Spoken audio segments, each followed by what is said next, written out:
Om Swastiastu. Hello, my name is Teguh Surya Ferianto with MPM 2024-22-2109. I will review the journal about Bridging Culture, the impact of Bahasa Indonesia on international legal diplomacy. Journal name Multidisciplinary Indonesia Center Journal MICGO. Monyear volume and page vol 2 number 2. Monyear April 2025. Review Teguh Surya Ferianto.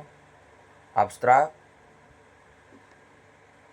The research explore the role of Bahasa Indonesia in shaping international legal information through a doctrinal legal analysis. We examine primary legal sources such as treaties, diplomatic correspondences, and international agreements involving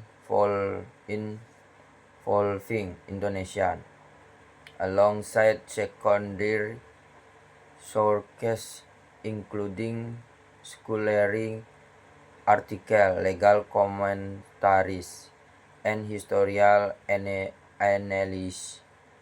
This study aims to uncover how Bahasa Indonesia function as a diplomatic tool in legal context. The research critically analyzes the extent to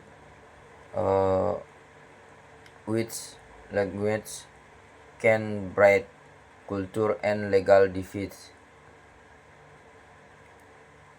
and influence the negotiation and interpretation of international agreements by situation. Bahasa Indonesia within broader legal and diplomatic frameworks. This study offers insight into the intersection of legal, culture, and law, the global stake, highlight the strategic importance of linguistic identity international legal diplomacy. In introduction, language not only as a medium of communication but also as a bridge between culture, particularly in the realm of international law and diplomacy. It's the true language that legal meanings are convenience and diplomatic relations are maintained in this context. Bahasa Indonesia as the national language of the world, most populous and cultural diverse nation plays a crucial but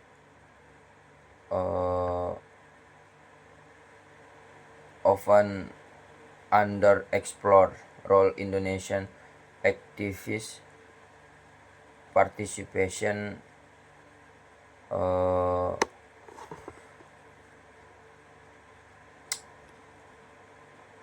in international organizations such as the United Nations, ASEAN, and various multilateral forum has inevitably brought Bahasa Indonesia into closer contact with global legal process.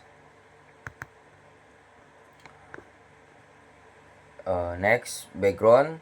This is study address this gap through a doctrinal legal analysis based solely on primary and secondary legal source. Primary uh, uh, source include treaties, international agreements, diplomatic correspondence, and Indonesian or international legal instruments. Meanwhile, second source as scholarly article, commentaries, and legal historical literature are used to enrich the discussion and provide broader context. Uh, Legal translation and interpretation and the integration of Indonesia legal concepts in international agreements.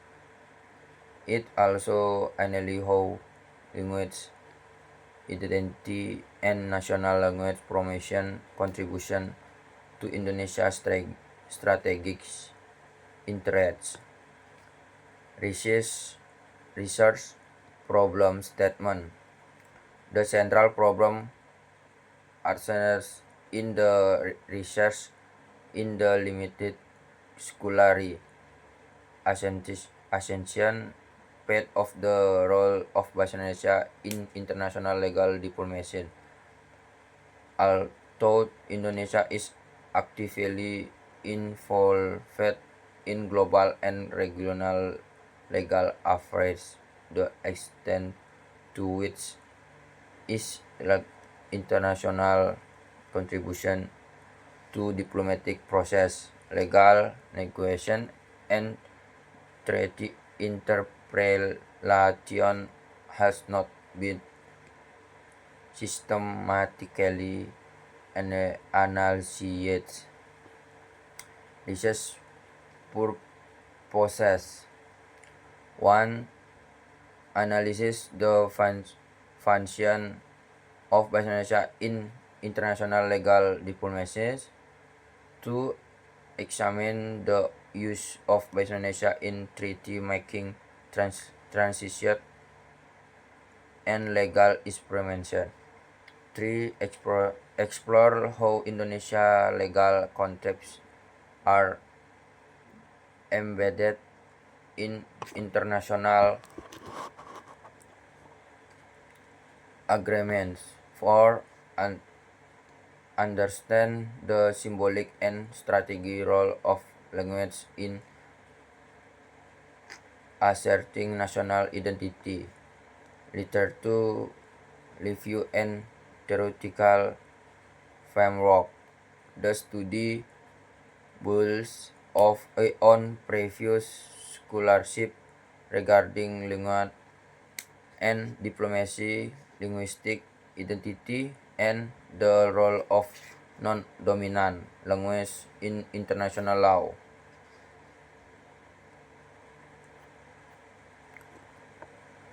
Next, research methods. The study use a doctrinal legal research method focusing on the qualitative analysis of legal text. 1. Primary source: international treaty, agreements, diplomatic correspondence, Indonesia legal instrument. Discussion, research result. Bahasa Indonesia in treaty making. Translation and interpretation challenge. Indonesian legal concepts in international language as legal identity, limitation and opportunity.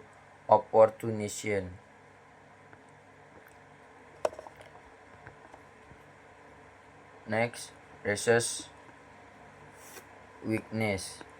One, lack of empirical data.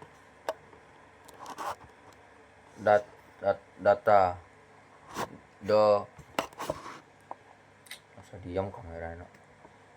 The absence of interview, field study, or quantitative data limits the research practical validation. Conclusion: This study demonstrates that Bahasa Indonesia plays a strategical important thought often overlooked in international legal diplomacy. Through making transition and the transmission of legal philosophical value like Pancasila. Nevertheless, the global presence of Bahasa Indonesia remain modest. For this reason, the study recommend proactive measures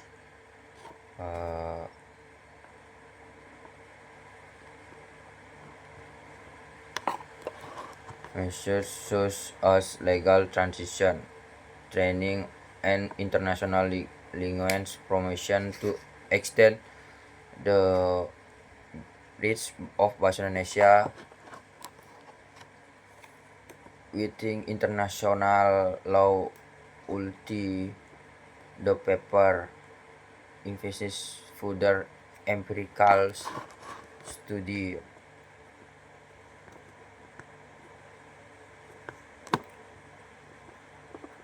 References: Sudarsana IWA and Basis MS 2025. Bridging Culture, the Impact of Bahasa Indonesia on International Legal Diplomacy, Multidisciplinary Indonesia Center Journal, MICGO.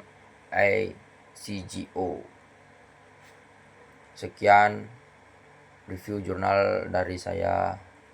Terima kasih. Om Sandi Sandi Sandi.